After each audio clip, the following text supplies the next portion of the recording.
Once upon a time, there was a girl named Jessica. Jessica was 17. She had managed to finish secondary school, but life was still hard. In the day, she helped at a small food place. In the evening, she rode a little bicycle to deliver food. She was kind. She was stubborn. She was very smart about the streets. That night was very cold. Harmattan dust floated in the air like tiny powder. The wind was dry and it bit her lips. Far away, small generators hummed like sleepy bees. Streetlights blinked on and off. Jessica's bicycle squeaked, but she kept going. A warm delivery bag sat on her back. She whispered to herself, "One more delivery, one more night." Her phone buzzed. A message from her manager said, "Don't be late again. Last warning." Jessica's heart felt tight. If she was late, she could lose her job. If she lost her job, she could lose her small room. She needed money for rent. The landlord had warned her already. She took a deep breath and pedaled faster. Her jacket was thin. The air felt rough in her nose. Her hands, inside old, faded blue gloves, felt stiff on the handlebar. Still, she pushed on. Tap, tap, tap went the bicycle chain. Hum, hum, hum went the faraway generators. She was brave, but she was also tired. She turned into a quiet street. Then she saw a bus stop ahead. Under a weak light stood an old man. He wore thin clothes. His scarf hung loose. His hands shook as he held a small, crumpled paper. He looked hungry. He looked cold. He looked lost. People walked past him quickly, heads down. No one stopped. No one asked, "Sir, are you okay?" The world moved on, like water running past a stone. Jessica slowed down. Her bicycle wobbled a little. She looked at the old man. She looked at her phone. Time was running. If she stopped, she might be late. If she was late, she might be sent away from her room.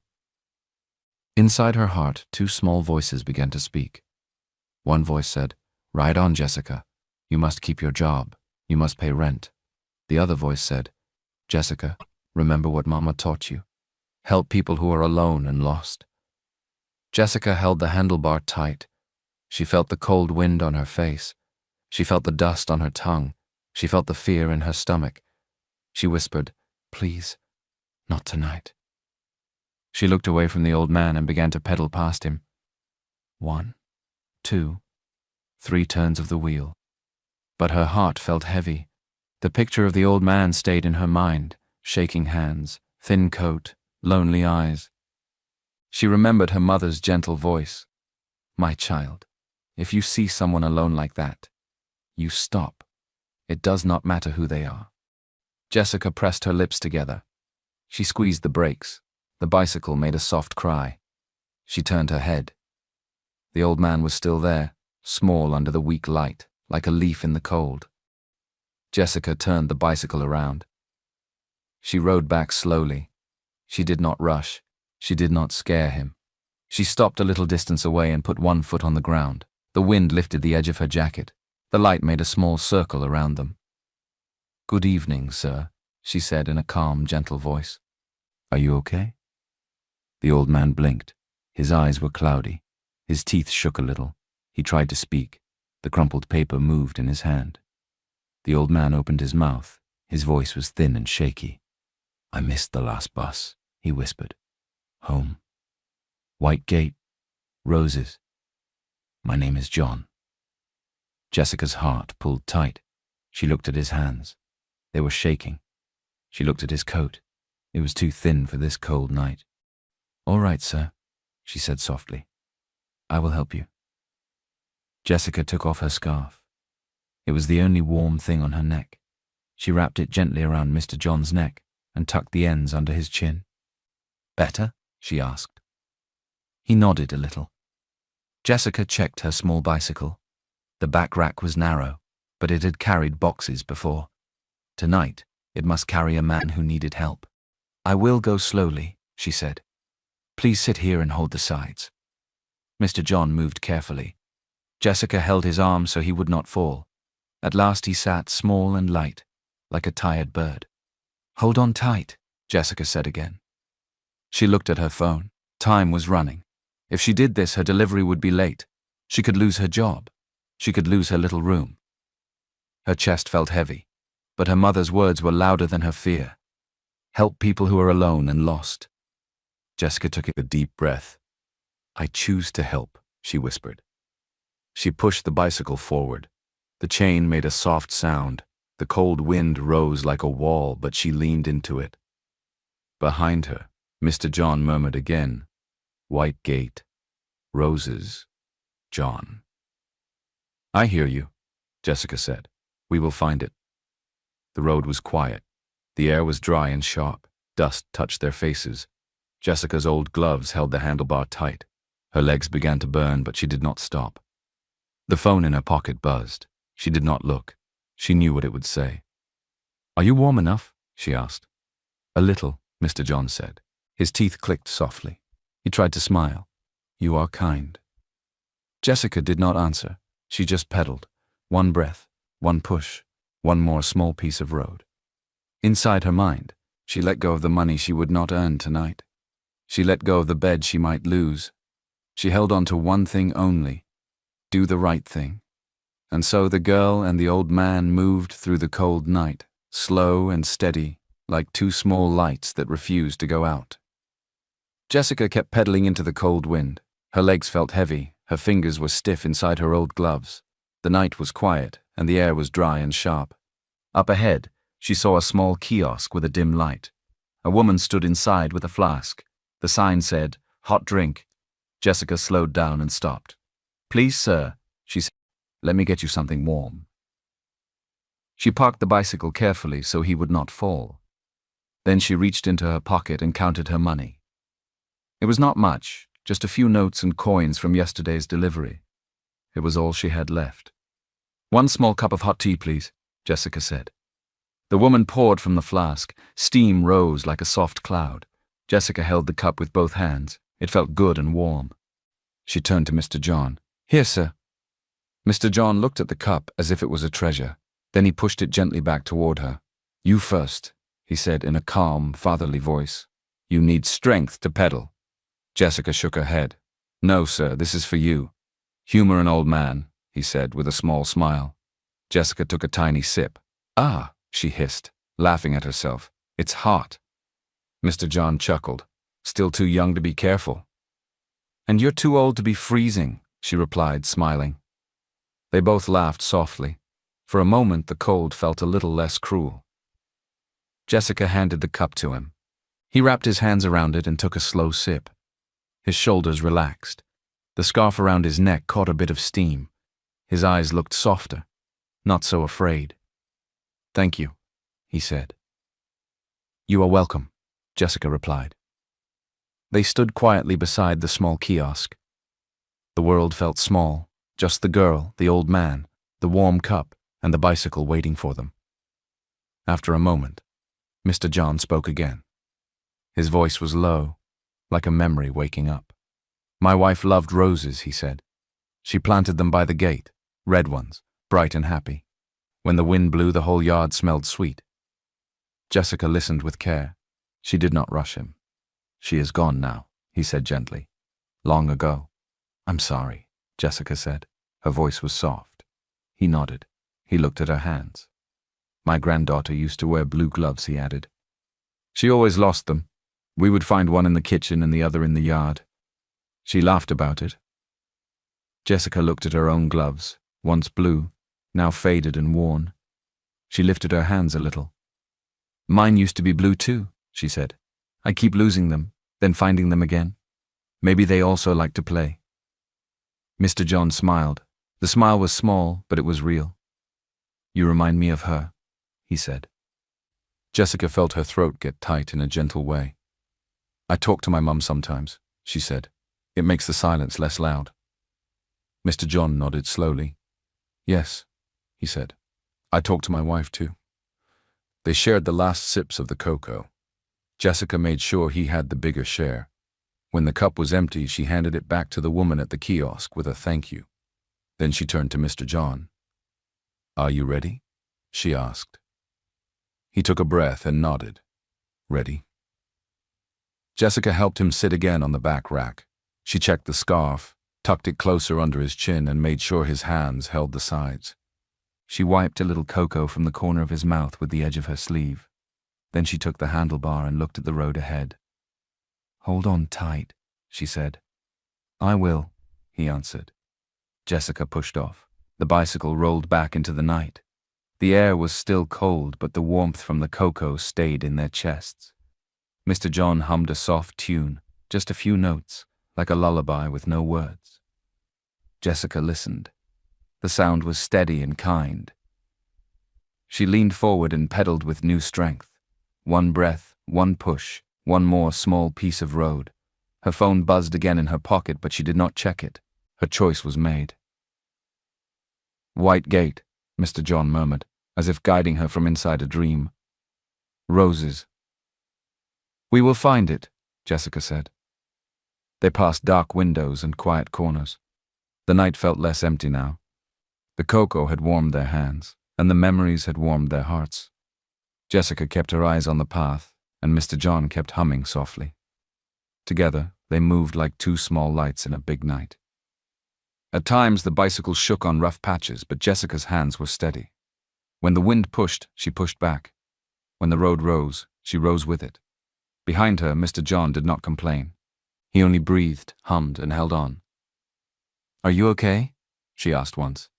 "I am with a brave girl," he said. "So yes." Jessica smiled. She didn't say anything more. She didn't need to. They rode on. She kept pedaling. The road felt long. The night felt big. Mr. John hummed softly behind her. She listened and did not stop. Then at last they saw it. A white gate stood ahead. It was tall and clean. On the gate, a small rose was painted near the side. Just then, a motion light clicked on and washed the gate with pale light. Mr. John lifted his head.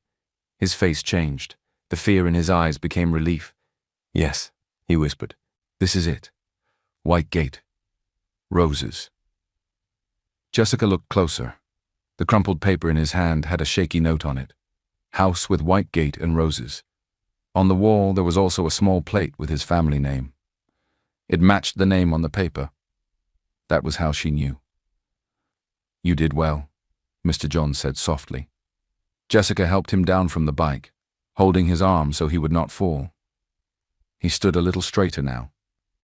She reached out and pressed the bell. The light over the door blinked again. Footsteps hurried from inside the compound.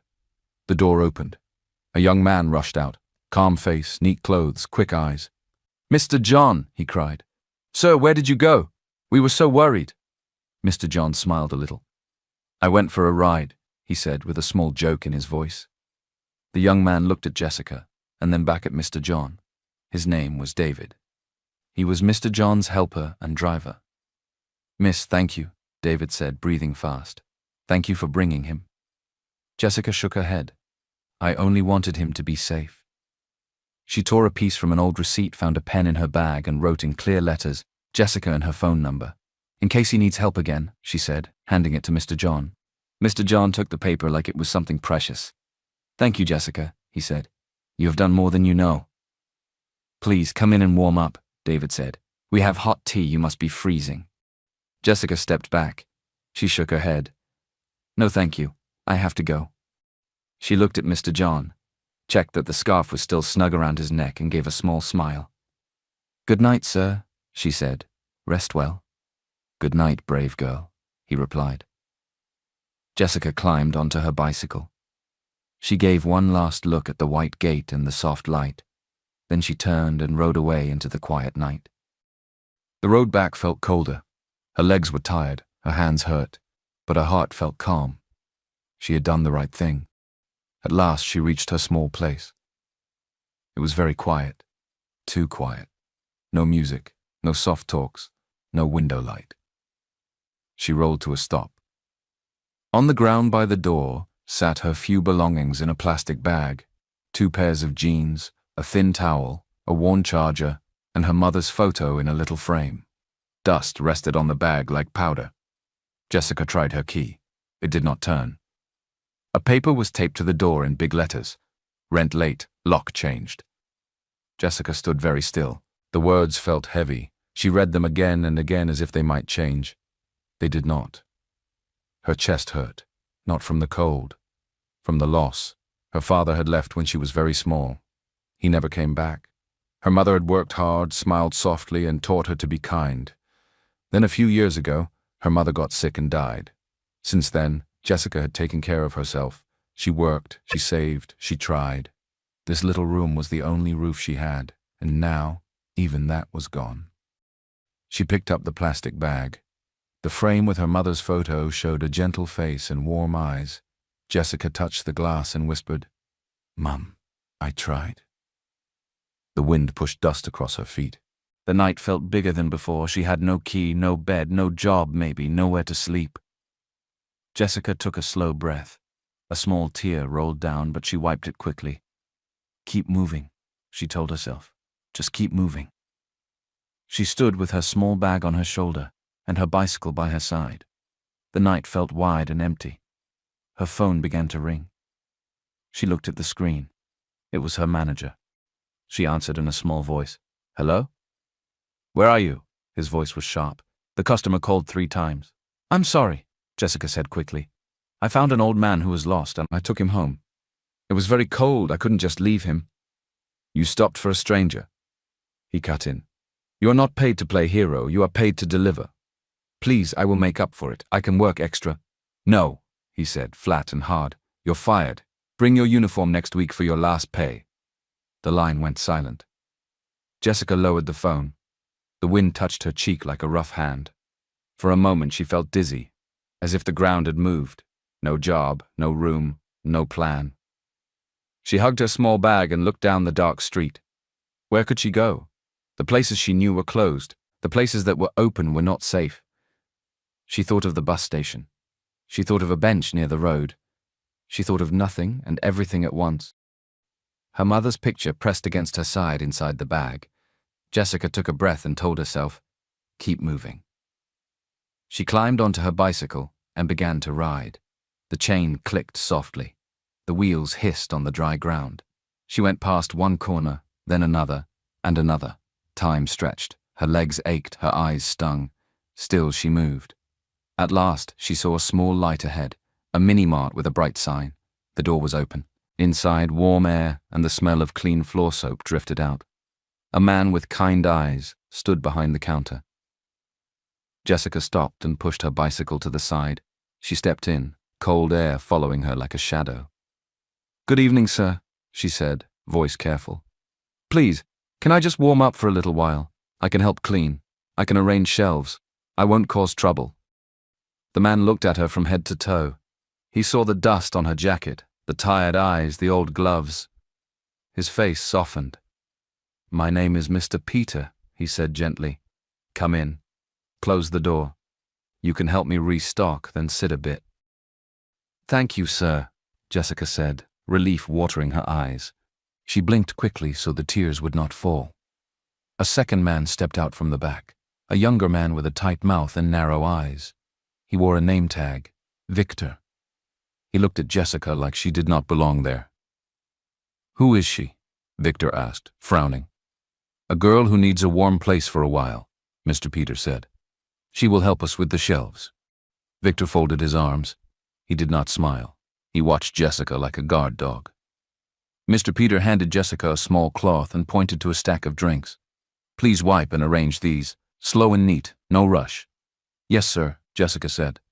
She put her bag behind the counter where Mr. Peter showed her. Then she rolled up her sleeves and began to work. She wiped the bottles one by one. She lined them in straight rows. She swept the floor until the dust was gone. The warm air made her fingers come back to life, and the simple work calmed her heart. Mr. Peter kept ringing small sales and nodding at customers. When there was a quiet moment, he brought Jessica a cup of warm water. "Thank you," she whispered. Victor kept watching her from the corner of his eye. When she walked near the counter to get new stock, he stepped closer as if to block her way. He did not speak kindly. He only stared. Jessica kept her head down and did the work. Time moved slowly, but it moved. The shop lights felt like sunshine after a long night. For the first time since the white gate, Jessica's body relaxed just a little. She was still scared, still tired, but now she was inside, and someone had said, "You can stay a while." When the floor was clean and the shelves were neat, Mr. Peter gave her a small nod of thanks. "You did well," he said. "You can sit there for a bit and rest." Jessica sat on a small stool near the storeroom door. She wrapped her arms around herself and took a long, slow breath. She looked at the door and the windows and told herself, "This is safe for now." Victor passed by and muttered something she could not hear. His face was hard, but Mr. Peter gave her a calm look that said, "You are all right here." Jessica let her head rest against the wall. She did not sleep, but she was still. The night outside kept running, but for a short time she did not have to run with it. She sat on the little stool near the storeroom door. After a while, Mr. Peter came and stood beside her with kind eyes. "Tell me your story. What is a young girl like you doing out in the cold?" he said softly. So Jessica told him. She told him about her mother who taught her to be kind and then passed away. She told him about her father who left and never came back. She told him about the job she had just lost, the room that was now locked, and the old man she helped in the cold night. Mr. Peter listened without interrupting. When she finished, he nodded slowly. "You can stay here," he said. "Not just for tonight. Stay a little while until you find your feet. Help me in the shop. We will think of what to do next." Jessica's eyes grew wet. "Thank you, sir," she whispered. Days passed. 1, 2, then 3. Jessica worked neatly and gently. She greeted customers with a small, warm smile. She wiped shelves until they shone. She refilled drinks and stacked biscuits in straight lines. People liked her calm way. Some customers asked for her by name. Mr. Peter noticed. So did Victor. Victor's eyes were sharp and cold. He frowned when customers smiled at Jessica. He frowned when Mr. Peter thanked her. He frowned when the shop looked better each day. Inside his chest, a stone of jealousy grew heavy. On the third evening, the shop was quiet. The air smelled like soap and sweets. Mr. Peter was counting at the counter. Jessica was folding clean cloths near the storeroom. Suddenly, Victor rushed to the till, pulled the cash drawer out and stared inside. His face changed. He looked angry and excited at the same time. "2,000 is missing!" he shouted. "2,000, where is it?" Mr. Peter looked up, calm but alert. "Check again," he said. "It was here," Victor snapped. He swung his eyes to Jessica. "You were near the counter today." Jessica stood still. Her hands were steady, but her heart jumped. "I was wiping the glass, not the till," she said quietly. Victor pointed at her with a hard finger. "Don't pretend. You think because the boss pities you, you can take his money? I'll call the police." Mr. Peter raised his hand. "Victor, not so fast." Victor hissed. "If we don't stop her now, she'll take more. People like this—" "Enough," Mr. Peter said firmer. "We will not accuse without proof." He turned to Jessica. "Did you take any money?" "No, sir," Jessica said, looking straight at him. "I would never." Victor laughed in a bitter way. "Of course she will deny it. They always deny it." Mr. Peter's eyes were calm, but his voice carried weight. "Victor, please wait." He walked to the back office. Jessica heard the small click of a keyboard and the soft sound of a screen waking up. Victor stood with folded arms, still glaring at her. Jessica kept her head up and her hands folded in front of her. She could hear her own heartbeat. After a short moment, Mr. Peter came back, holding a small remote. "We have the front camera," he said, "but sometimes it misses angles." Victor smirked. Maybe the camera was off when she touched the till. Mr. Peter pressed a button. A TV on the wall lit up. The video showed the counter from one angle. He pressed another button. The view changed to a second angle, lower and to the side. "This is the backup camera," Mr. Peter said. Victor's face twitched. The screen showed the time. It was earlier that evening. The shop looked calm. Jessica was wiping shelves far from the counter. Victor walked to the till. He opened it. He looked left and right. Then he slipped 2,000 into his pocket. He closed the drawer, looked around again, and walked away. The room went very quiet.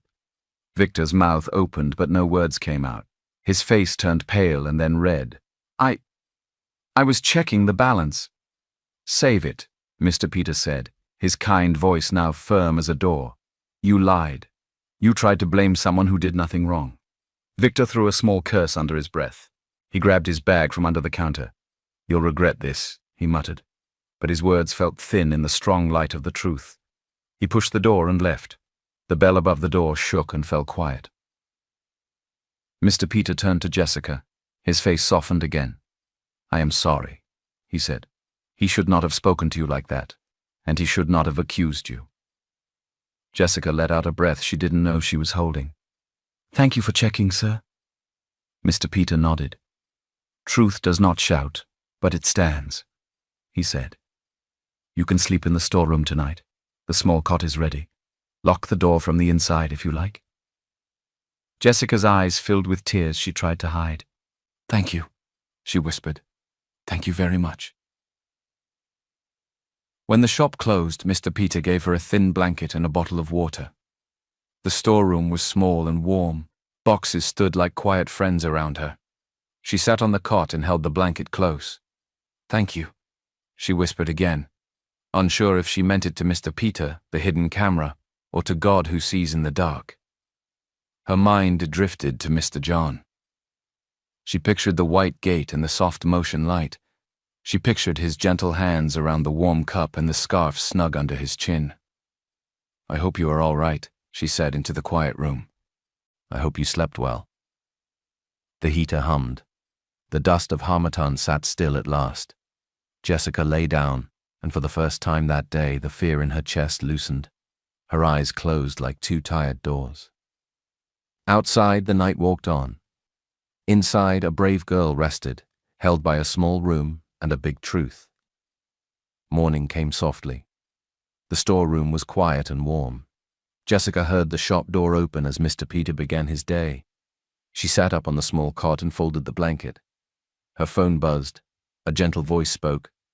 Hello, is this Jessica? Yes, she said.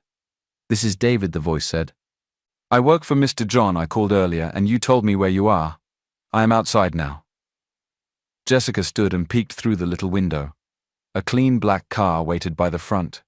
It looked calm and serious, like a quiet visitor. She walked out to the shop. Mr. Peter gave her an encouraging nod. Jessica stepped to the door as the car door opened. David came out holding the small receipt with her name and number. His eyes were kind. Good morning, he said.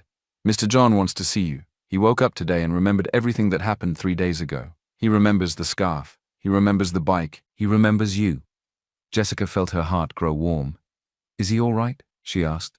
He is much better, David said with a small smile. He asked me to find you.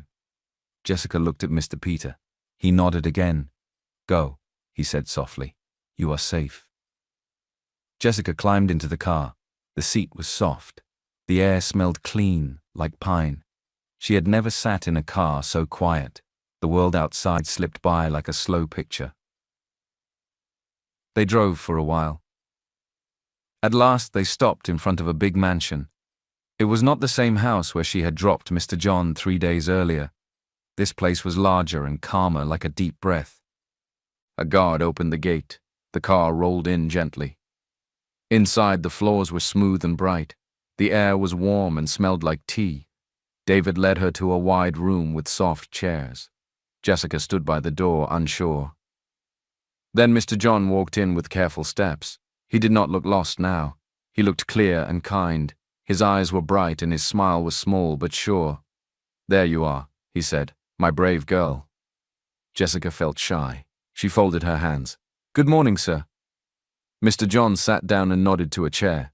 Please sit. I want to thank you properly. Jessica sat. Her back was straight.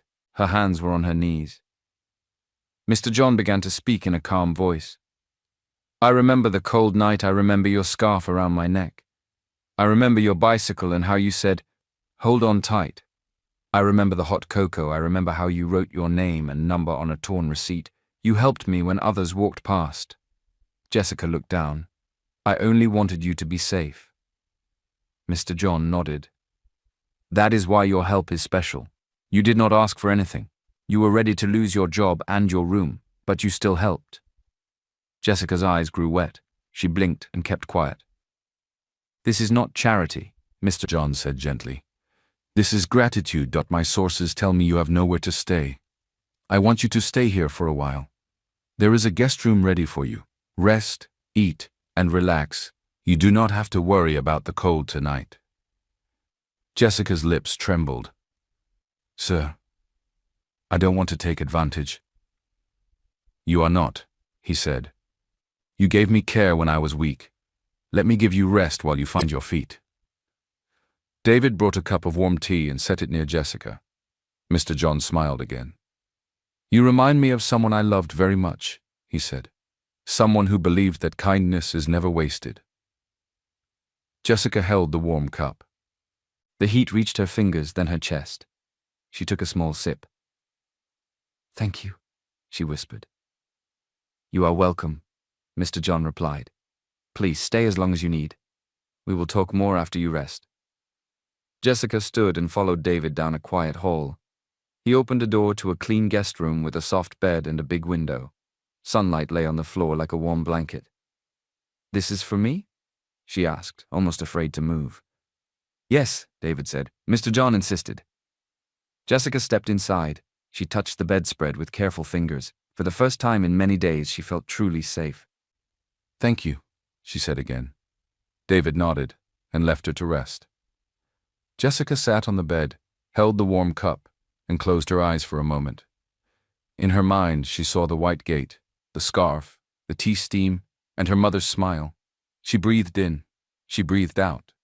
Peace settled like soft dust. That night, Jessica slept like a baby.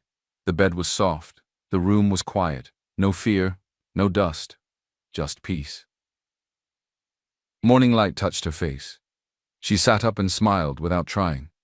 She washed her face, fixed her hair, and stepped out. In the dining room, Mr. John was already there. A warm breakfast waited. Tea, eggs, bread. He looked bright and calm. "Good morning," he said. "Good morning, sir," Jessica replied, shy but happy. They ate a little in quiet. Then Mr. John spoke in a gentle voice. "Jessica," he said, "today I want to give you 3 things: work, a chance to finish school, and a new idea for both of us."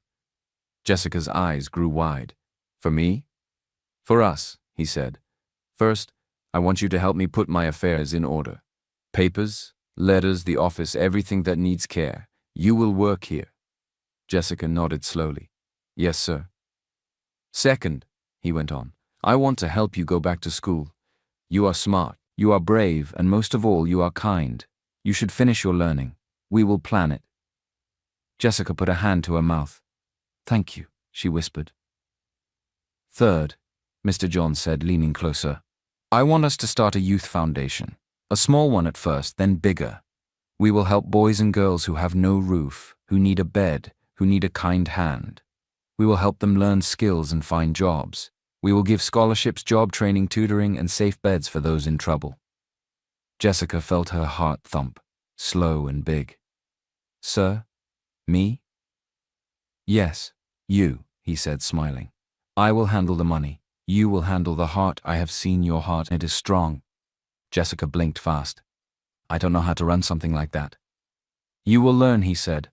"You learned how to be brave on a cold night. You learned how to be kind with your last coins. You will learn this too. I will walk with you." He looked down at his tea, then back at her. His eyes were a little wet. "Jessica," he said softly, "many years ago, I lost my family in a terrible accident. After that, my life felt empty. I became ill. My mind grew cloudy. Some days I forgot where I was. I wandered. That is how I found myself in the street that night. Cold, lost, afraid." Jessica listened with her whole face. "When you put your scarf on me," he said, "when you said, 'Hold on tight,' I felt something I had not felt in a long time. I felt purpose. Since that night, my mind has been clearer. I believe I met you for a reason. This is the reason. To bring light to others." He took a breath. "Shall we do it together?" Jessica looked at her hands. They shook a little, not from fear, but from big feelings. She thought of her mother's voice. She thought of the white gate and the warm cocoa and the cot in the storeroom. She thought of boys and girls like her, standing outside in the cold, with their bags on their shoulders and no one to open a door. "Yes," she said at last, her voice small but sure. "Let's do it." They both smiled. "What shall we call it?" Mr. John asked. "Something simple, something hopeful." Jessica looked toward the window. Sunlight lay on the table like a soft cloth. "Sunlight Foundation," she said. Mr. John nodded. "Perfect." He took a small notebook and wrote the name. Then he wrote the mission in simple lines. Scholarships for learning, job readiness and skills, tutoring for school help, safe beds for youths in crisis. He closed the notebook and placed his hand on top of it. "We begin today," he said. "Your room is yours for as long as you need. Your work starts in the office after breakfast, and we will plan your school path together." Jessica stood up a little too fast and then laughed at herself. "Thank you," she said, and the thank you was full of tears, joy, and promise. Mr. John stood too. He patted her shoulder, fatherly and kind. "We will do good work," he said, "slow and steady, like your bicycle." Jessica laughed again. The room felt warm and bright. For the first time in a long time, her future did not look like a dark road. It looked like morning.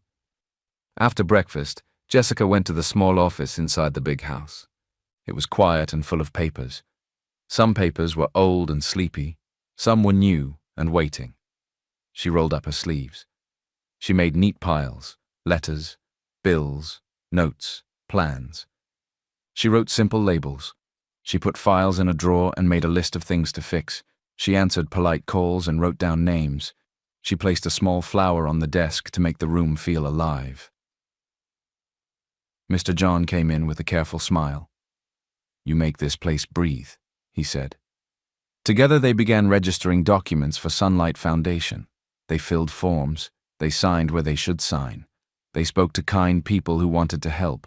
The office felt like a heart that had just started beating. Early donors began to appear. One sent school bags.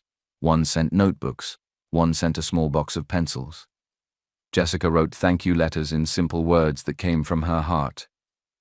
"Sir," she said one afternoon, "there is a shop owner who helped me when I had no place to sleep.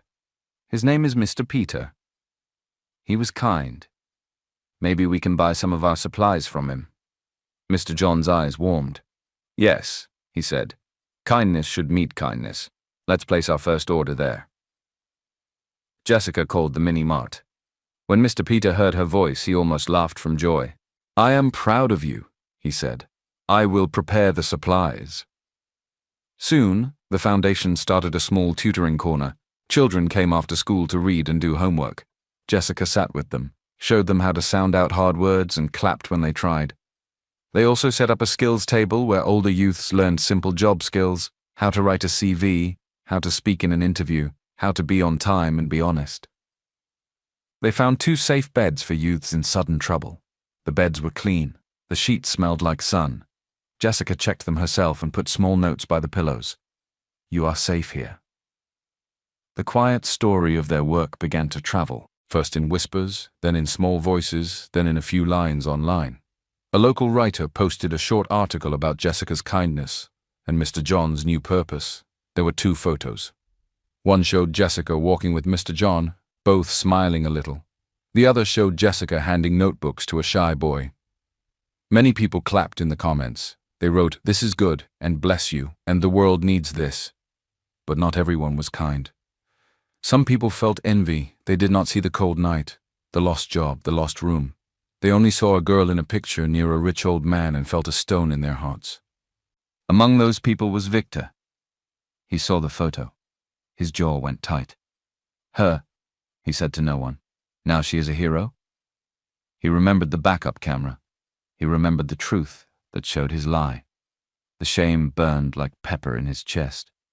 He looked at the screen again. He did not clap.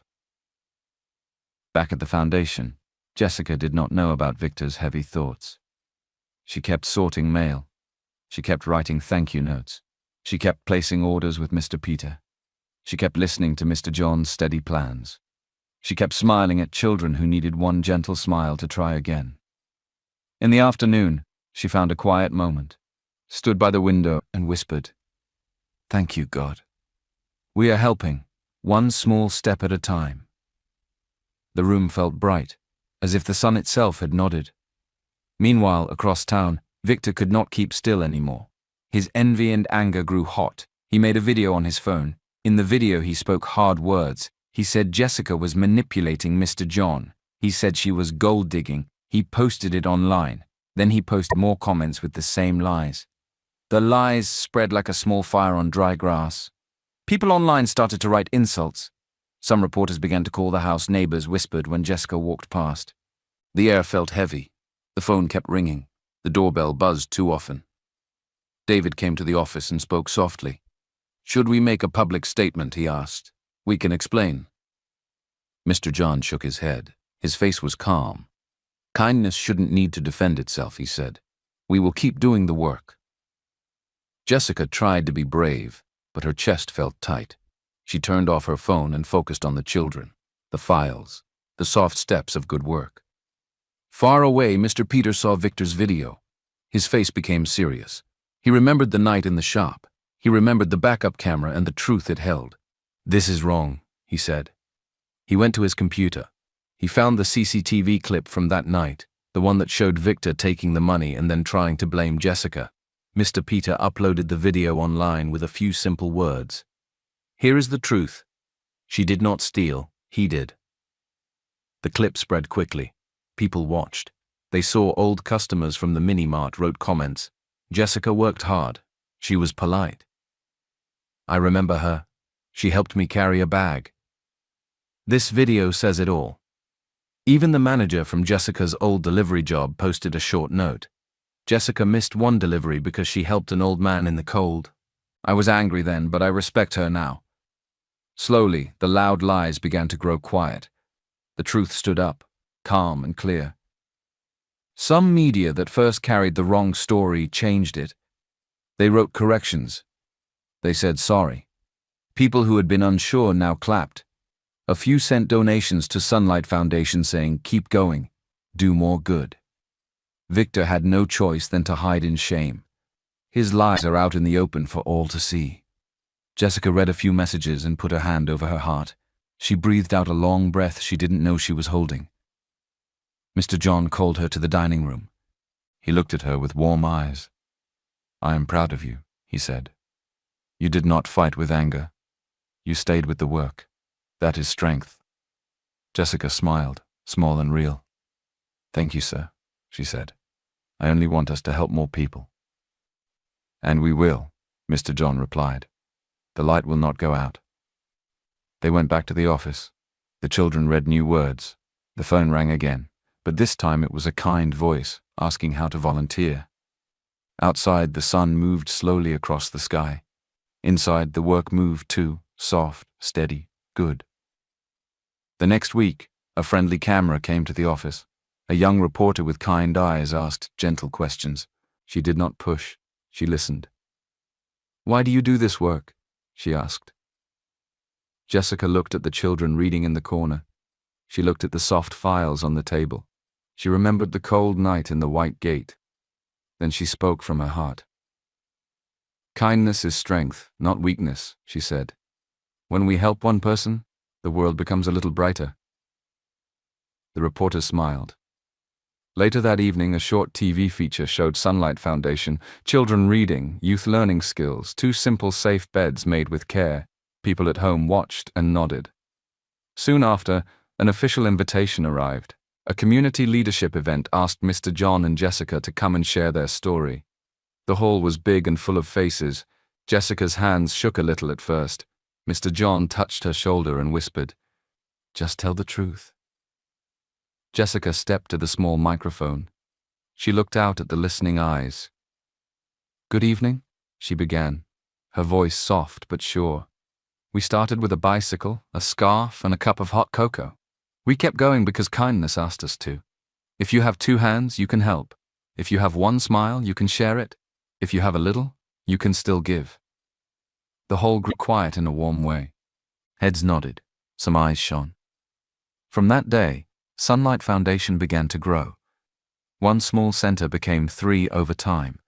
A study corner where children read and did homework with patient tutors. A skills room where older youth learned to write CVs, speak for interviews, and practice simple trades.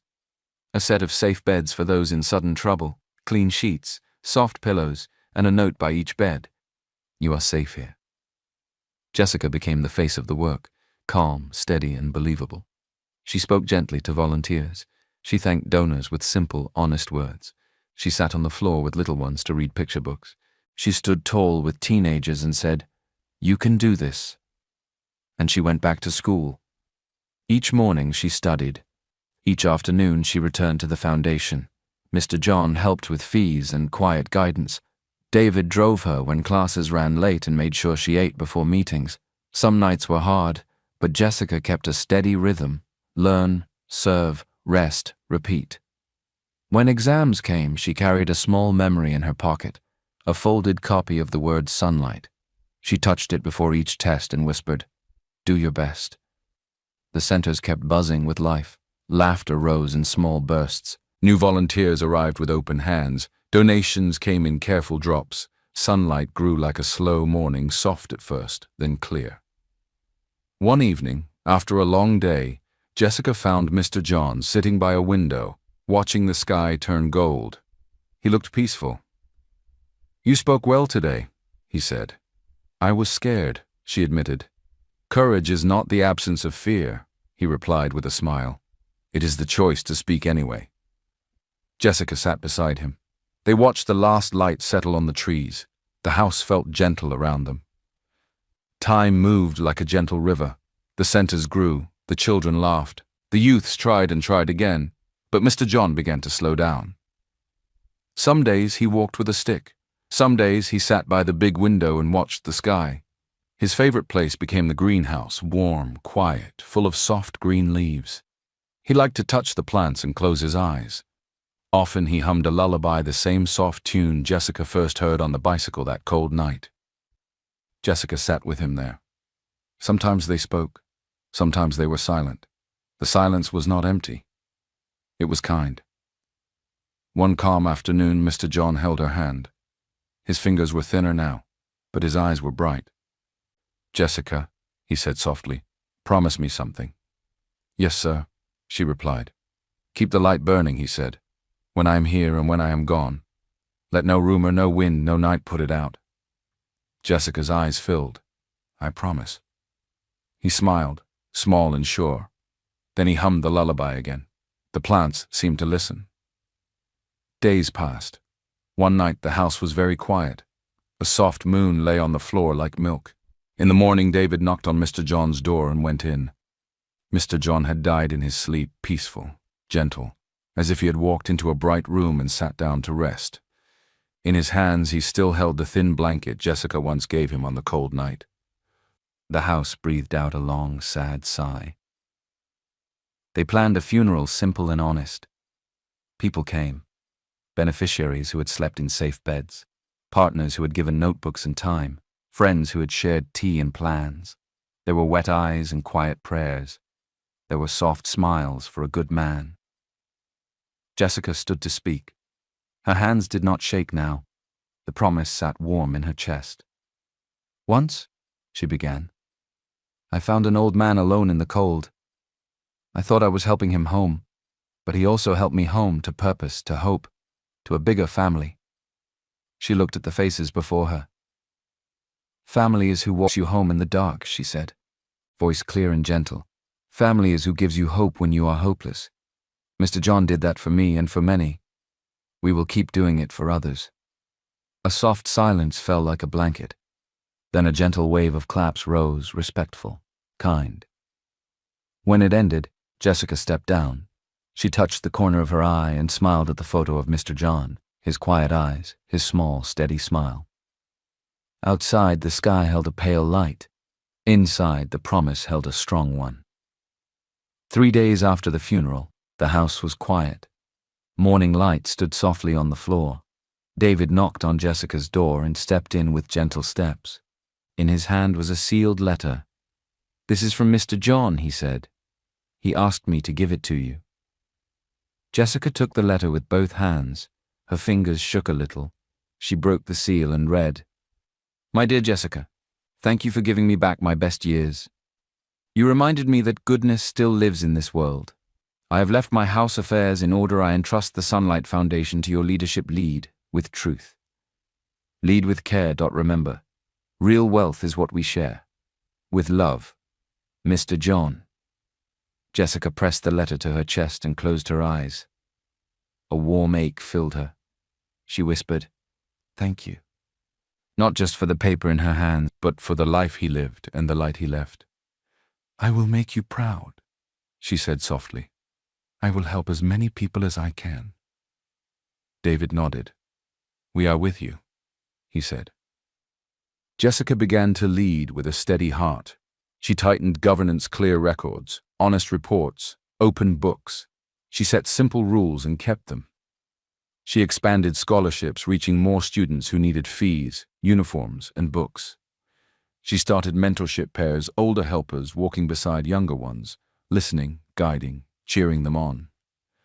She opened safe housing for youths aging out of orphanages, small rooms with clean beds and a kitchen where they could learn to cook and share meals. At the same time, she helped start a gentle care home for aging people who were alone, warm rooms, soft songs, kind hands. In every place, a small card sat on the wall. Kindness is strength, not weakness. Jessica spoke to volunteers with calm words. She thanked donors with simple letters that told true stories. She visited each center often, sat on the floors, smiled at shy faces, and said, "You matter. Keep going." One evening, the TV showed a short update about Sunlight Foundation: new beds, new books, new hands at work. In a small shop, Mr. Peter stood behind his counter and watched. His eyes shone. "That's my girl," he said softly, proud and happy. "Look at her go." He turned the TV a little louder, then laughed and wiped his eyes with the back of his hand. Back at the office, Jessica hung Mr. John's letter in a simple frame above her desk.